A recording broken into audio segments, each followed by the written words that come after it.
Good afternoon everyone. मैं नीलम SRG Meerut एक बार पुनः आपके समक्ष कुछ नए बिंदुओं के साथ परिचर्चा करने के लिए उपस्थित हूँ। जैसा कि कल हमने कई बिंदुओं पर चर्चा की थी, असेसमेंट, ऑब्जर्वेशन, सीसीई पैटर्न और कौन से ऐसे कारक हैं, what are the main obstacle that a child has to face, उसको कौन सी ऐसी बाधाएं हैं, कौन सी ऐसी चुनौतियां हैं जो एक बच्चे के जीवन में आती हैं और उसकी शैक्षिक संप्राप्ति के स्तर को प्रभावित करती हैं। तो उन कारकों के बारे में हमने पढ़ा, साथ ही साथ हमने बात की कि आकलन क्या है और किस प्रकार हमें इसे मूर्त रूप देना चाहिए, और साथ ही साथ ऑब्जर्वेशन की अवलोकन करने की प्रक्रिया कैसी होती है। इस संदर्भ में हमने सुनने की कला पर भी बात की कि we must always desire for active listening, कि बच्चों को हमें सुनने की, हियरिंग की प्रक्रिया से एक्टिव लिसनिंग की प्रक्रिया तक लेकर जाना चाहिए। आज इसी बिंदु को आगे बढ़ाते हुए हम बात करते हैं कि किस प्रकार से हम क्लासरूम टीचिंग करें, कि कक्षा में हम किस प्रकार से पढ़ाएं कि बच्चे के मानसिक स्तर के अनुसार उनके लिए विषय पर आधारित जो लर्निंग आउटकम्स बनाए गए हैं उनके प्राप्ति के स्तर को हम जांच पाएँ। अर्थात हम ये कह सकते हैं कि अगर हम कक्षा में अंग्रेज़ी पढ़ा रहे हैं तो इंग्लिश में we have so many topics to teach on.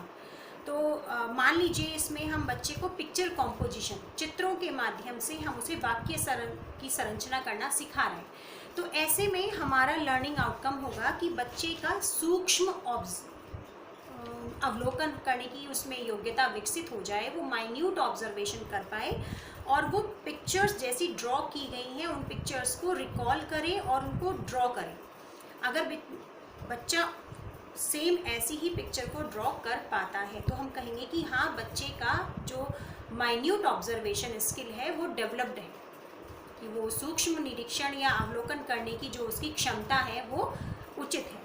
इसी के साथ साथ अगला जो हमारा लर्निंग आउटकम होगा वो ये कि क्या बच्चा उस चित्र से संबंधित शब्दों को लिख पा रहा है, क्या उसकी वर्तनी सही है, या क्या बच्चा उन शब्दों के द्वारा किसी वाक्य की संरचना कर पा रहा है। तो इस प्रकार से किसी एक प्रकरण को पढ़ाते हुए बहुत सारे लर्निंग आउटकम्स होते हैं, बहुत सारी दक्षताएं हमें विकसित करनी होती हैं जिसको ध्यान में रखकर एक शिक्षक क्लासरूम टीचिंग करता है। तो आज का हमारा मुख्य विषय है कक्षा शिक्षण, कि एक टीचर क्लास में किस प्रकार से अपनी कक्षा को पढ़ाए। तो जहाँ तक हम अगर बात करें कक्षा शिक्षण के प्राचीन माध्यमों की, तो चॉक टॉक एक बहुत ही प्राचीन समय से चली आ रही पद्धति है, और साथ ही साथ जिसमें अधिकतर ये पाया गया है कि जो कक्षा शिक्षण है वो एक तरफा होता है, वो डायरेक्ट टीचिंग होती है, that is made done by the teacher. लेकिन उस प्रक्रिया में बच्चों की तरफ से प्रतिक्रिया के अवसर बहुत कम होते हैं। एक शिक्षक ने एक विषय पढ़ाया, विषय पढ़ाने के बाद उसने अपने अनुसार एक आकलन प्रपत्र तैयार किया, वो संख्यात्मक भी हो सकता है और ज्ञानात्मक भी हो सकता है, वो सिर्फ सूचनाओं पर आधारित भी हो सकता है, कि अर्थात उसने प्रश्न पत्र बनाया, जो प्रश्न उसने पूछे बच्चों ने उनका उत्तर लिख दिया। एक अध्यापक ने बच्चों के लिखे हुए उत्तर को आकलित कर लिया संख्याओं के माध्यम से, और फिर उन संख्याओं का पूरा एक ब्यौरा बना दिया, एक विवरण बना दिया, और जो उसका प्रगति पत्रक के रूप में सामने आया। तो ये एक चली आ रही परिपाटी थी। इस परिपाटी में सबसे बड़ी बाधा यह थी कि एक बच्चा अगर किसी प्रश्न का उत्तर लिख पा रहा है तो शिक्षक यह मान लेता था कि उस बच्चे को ये दक्षता प्राप्त है, यानी उस बच्चे का ज्ञान का स्तर उस प्रश्न के अनुकूल है। परंतु यदि कोई ऐसा प्रश्न है जो बच्चा नहीं लिख पा रहा उसका उत्तर, तो ये प्राय मान लिया जाता था कि बच्चा इस प्रकरण से भली भांति परिचित नहीं है, उसने इसको नहीं सीखा है। इस श्रृंखला में जब बच्चे को अंक दिए जाते थे तो उन अंकों के कारण बच्चों का जो प्रतिशत है वो कम हो जाता था। तो मान लीजिए किसी विषय में बच्चे ने 70 या 80% अंक प्राप्त किए, तो सामान्यतया ये समझ लिया जाता था, टीचर अपनी ये समझ विकसित कर लेता था कि बच्चे ने 70 या 80 अंक प्राप्त किए, अर्थात पाठ्यक्रम में 70 या 80% जो प्रकरण दिए हुए हैं उसने उनको सीख लिया है। जबकि ये धारणा कहीं ना कहीं किसी न किसी परिप्रेक्ष्य में गलत भी साबित हो सकती है। इसका कारण यह है कि समय और परिस्थिति और बच्चे की मानसिक स्थिति के अनुसार उसकी क्रिया प्रतिक्रिया, उत्तर देने का उसका प्रकार और उसका तरीका, उसकी विधि परिवर्तित होती रहती है। और ऐसे समय में हम सिर्फ संख्याओं के माध्यम से या परीक्षा में दिए गए उत्तर के माध्यम से यह आकलित कर लेते हैं कि बच्चा इतना सीख चुका है, जो कि गलत है। क्योंकि प्रश्न पत्र में जो प्रश्न दिए हैं वो पूरे पाठ्यक्रम में से केवल कुछ ही अंश को प्रदर्शित करते हैं। धीरे धीरे समय के साथ साथ बहुत सारी टेक्निक्स आई, जिसमें हमने देखा कि फैक्ट्री मॉडल, जिसमें कि बच्चे को सिर्फ एक फैक्ट्री के मॉडल की तरीके से समझ लिया जाता है कि टीचर ने क्लास में पढ़ाया, उस पाठ्य सामग्री को दोहराया, दोहराने के बाद बच्चों को याद कराया और एग्ज़ाम ले लिया, और एग्ज़ाम के बाद जो बच्चों के अंक आए उसी को उनका उपलब्धि स्तर मान लिया गया। उसके बाद आस्क डिस्क्राइब आस्क मॉडल आया, जिसमें ये कहा गया कि एक टीचर को जब क्लास में वो जाता है तो जाने के बाद पहले उसे बच्चों से प्रश्न करने चाहिए और बच्चों के लेवल को जांचना चाहिए। बच्चों के लेवल को जांचने के बाद उसे डिस्क्रिप्शन देना चाहिए, जो भी content he wants to teach to the students उसे उसको एक्सप्लेन करना चाहिए। और जब एक टीचर अपने पूरे विषय को बच्चों के सामने रख दे तो एक टीचर को पुनः बच्चों से प्रश्न पूछने चाहिए और उन प्रश्नों को पूछने के बाद ये आकलित करना चाहिए कि बच्चा सिखाए गए पाठ्यक्रम को या सिखाई गई अवधारणा को कितना सीखा। इस आस्क डिस्क्राइब आस्क मॉडल के बाद कुछ और नवीन विधियां भी साथ में प्रयोग में लाई गई। उन्हीं में के साथ साथ ये कोशिश की गई कि जो भी हमारी टीचिंग है वो एक्टिविटी बेस्ड हो, गतिविधि आधारित शिक्षण हो, और उस शिक्षण में we always try to just bring out the innovative ideas, कि कुछ नवाचारी प्रकार या तरीके या गतिविधियां हम प्रयोग करें। साथ ही साथ जितने भी हम अपडेट्स हैं, जो हमारे समय के साथ साथ चलने वाली तकनीकियां हैं लाइक ICT, हम उनका भी प्रयोग अपने टीचिंग में करें, जिससे कि एक बच्चे की जो भी दक्षताएं निर्धारित की गई हैं किसी विषय वस्तु को पढ़ाने के लिए या किसी विशेष प्रकरण को सिखाने के लिए, वो उसको प्राप्त हो सके। तो इस प्रकार से जब हम नवीन गतिविधियों का प्रयोग करते हुए, नए तौर तरीकों का प्रयोग करते हुए बच्चों को जब कोई विषय वस्तु पढ़ाते हैं, तो जब उनका आकलन करते हैं तो उनके आकलन का क्षेत्र भी व्यापक हो जाता है। अभी कुछ देर पहले हमने बताया कि जब हम चॉक टॉक मेथड से पढ़ाते हैं तो हम बच्चों को पाठ्यक्रम से संबंधित कुछ प्रश्न दे देते हैं और उनसे उत्तर लेकर के उनका प्रगति प्रपत्र बना देते हैं। यहाँ हम बात करेंगे कि जब हम बच्चे का आकलन करते हैं तो वो संख्यात्मक भी हो सकता है, गुणात्मक भी, ज्ञानात्मक भी, अनुप्रयोगात्मक भी, तर्क वितर्क पर आधारित भी हो सकता है। तो यानी विभिन्न प्रकार के बिंदुओं को हम इसमें सम्मिलित करते हैं। इसी के साथ साथ जब एक टीचर क्लास में पढ़ाता है तो उसके समक्ष भी बहुत सारी चुनौतियाँ आती हैं बच्चों के व्यवहार को लेकर। उदाहरण के लिए कि यदि एक अध्यापक क्लास में पढ़ा रहा है और उसकी कक्षा में बच्चे पीछे बैठकर बात कर रहे हैं, तो ये तथ्य, ये स्थिति एक टीचर के लिए बहुत ही चैलेंजिंग टास्क बन जाता है। उसकी वो स्थिति बहुत ही चुनौतीपूर्ण हो जाती है कि ऐसे कौन सा कारण है, ऐसे कौन से कारक हैं कि एक शिक्षक जब अपनी कक्षा में पढ़ा रहा है तो उसकी शिक्षण विधि में कौन सी ऐसी कमी रह गई कि वो बच्चों को बांध पाने में अपने आप को अक्षम महसूस कर रहा है। इस तरह के चुनौती आने पर अगर हम बात करें तो एक बहुत ही फेमस एजुकेशनिस्ट हैं जॉन ड्यूई।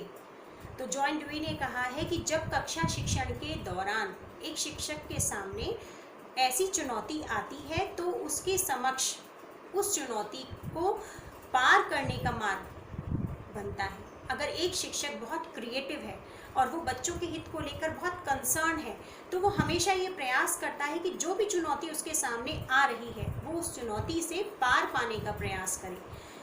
कुछ ऐसे भी शिक्षक हैं जो इस चुनौती को कुछ समय के लिए टाल देते हैं।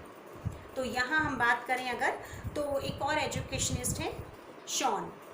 उन्होंने कहा कि जो शिक्षक कक्षा में आने वाली चुनौती का निदान करने के लिए तुरंत कुछ ना कुछ क्रिया प्रतिक्रिया अपनाते हैं, we must call this process reflection in action.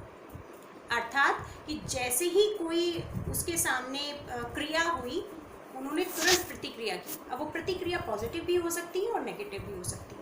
Likewise कि टीचर का व्यवहार बहुत हार्श भी हो सकता है, वो बच्चों को डांट सकता है कि यू मस्ट कीप क्वाइट, जब तक मैं ये टॉपिक फिनिश ना कर लूँ आप में से कोई बात नहीं करेगा।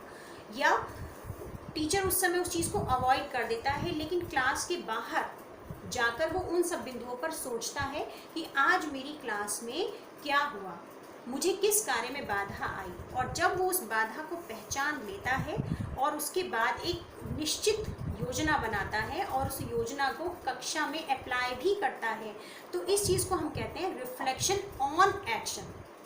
इट मीन्स कि क्लास में अगर टीचर ने तुरंत क्विक रिस्पॉन्स दिया किसी प्रॉब्लम को सॉल्व करने के लिए, that is reflection in action. और यदि किसी बच्चे की किसी समस्या को निदान करने के लिए टीचर कक्षा के बाहर कोई रणनीति बनाता है और उसके बाद उसे प्रयोग करता है after some time, it is called reflection on action. इन सब चीज़ों के साथ साथ जॉन ड्यूई ने ये कहा भी है कि जब कोई समस्या शिक्षक के सामने आती है तो सबसे पहले वो उसे चुनौती के तौर पर लेता है। और जब उसके सामने चुनौती आती है, अर्थात कक्षा में पीछे बच्चे बात कर रहे हैं, तो वो बहुत बेचैन हो जाता है, व्याकुल हो जाता है। क्योंकि उसके शिक्षण प्रक्रिया में गतिरोध आने लगता है। अब जब एक टीचर का कंसंट्रेशन, उसकी एकाग्रता खत्म होने लगती है, तो उस समय उसके व्यवहार में व्याकुलता या बेचैनी होना स्वाभाविक है। और जब उसके व्यवहार में बेचैनी आने लगती है तो वो तुरंत शॉन के कहे अनुसार क्रिया प्रतिक्रिया का व्यवहार अपनाता है।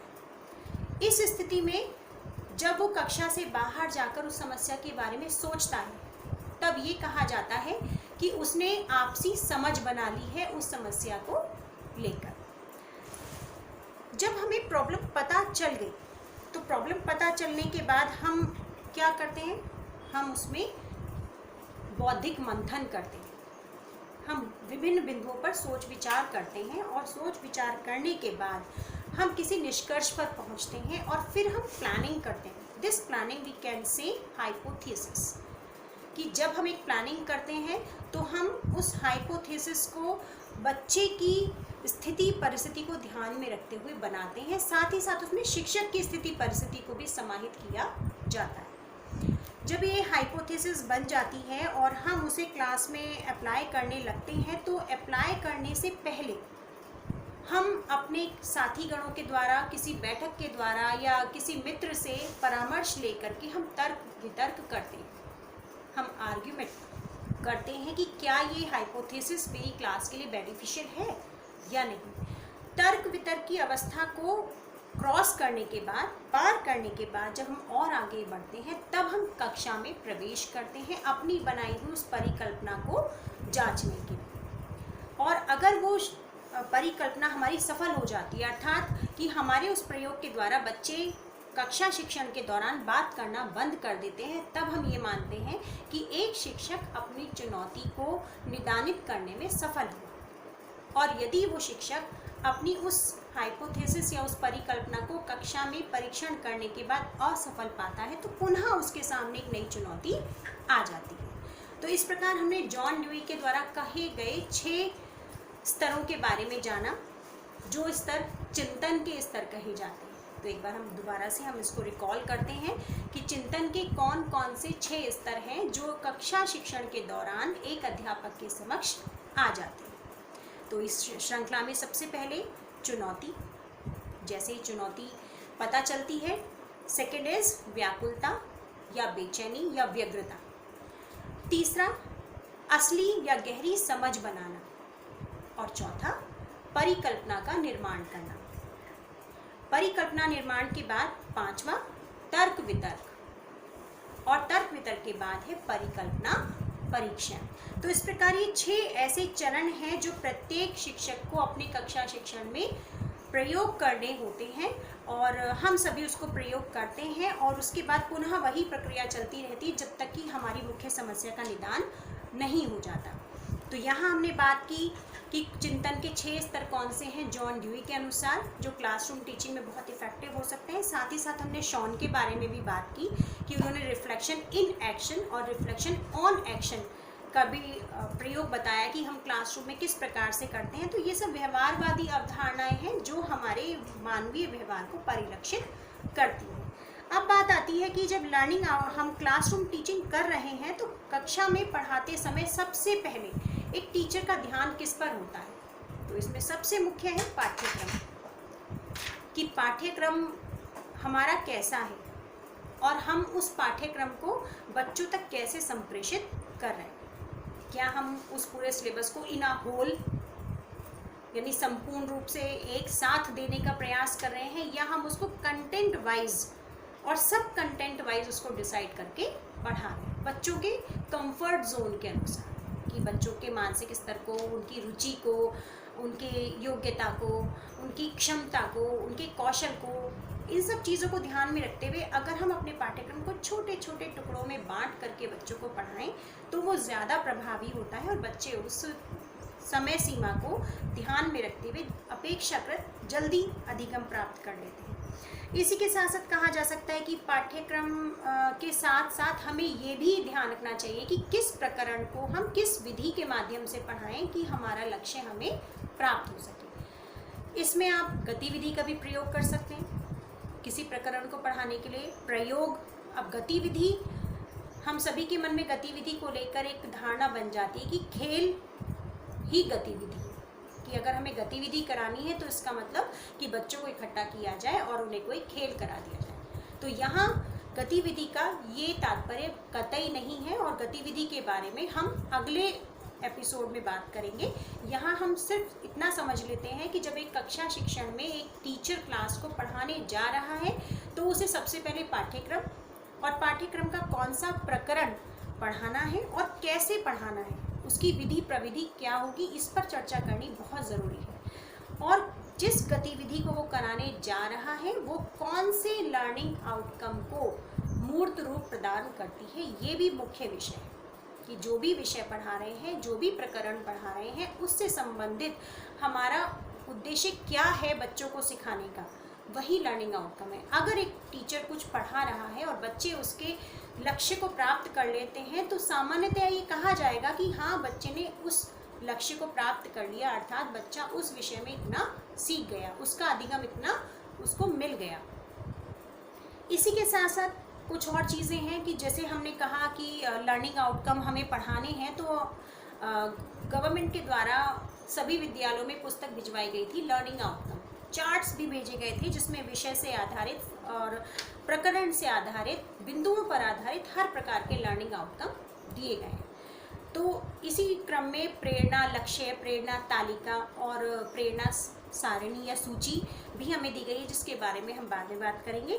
तो हमें ये कोशिश करनी चाहिए कि जो भी प्रकरण हम पढ़ा रहे हैं क्लास में वो हमारा गतिविधि पर आधारित हो, उसमें विभिन्न शैक्षिक प्रविधियों का हम प्रयोग करें, पाठ्यक्रम को ध्यान में रखें, लेकिन पाठ्यक्रम के साथ साथ बच्चों की रुचि, अभिरुचि और उनकी क्षमता का ध्यान रखना भी आवश्यक है। और पूरी प्रक्रिया इस प्रकार निर्धारित करें कि बच्चा सिर्फ क्रैमिंग यानी रटने की प्रवृत्ति की तरफ ना बढ़े, उसमें चिंतन की, तर्क, कल्पनाशीलता और ऐसे ही प्रयोगधर्मी गुणों का विकास हो।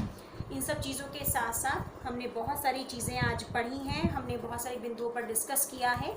आगे हम भाषा के कौशल और साथ ही साथ कक्षा शिक्षण की विभिन्न नई तकनीकों के बारे में बात करेंगे।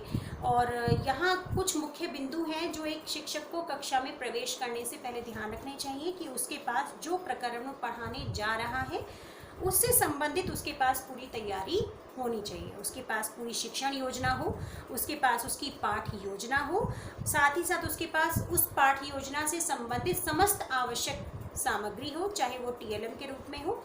उसके बाद उसके पास एक सटीक पूरी तकनीक हो, गतिविधि हो कि वो किस गतिविधि को कक्षा में प्रयोग करने जा रहा है। साथ ही साथ उसके पास एक आकलन प्रपत्र भी हमेशा होना चाहिए।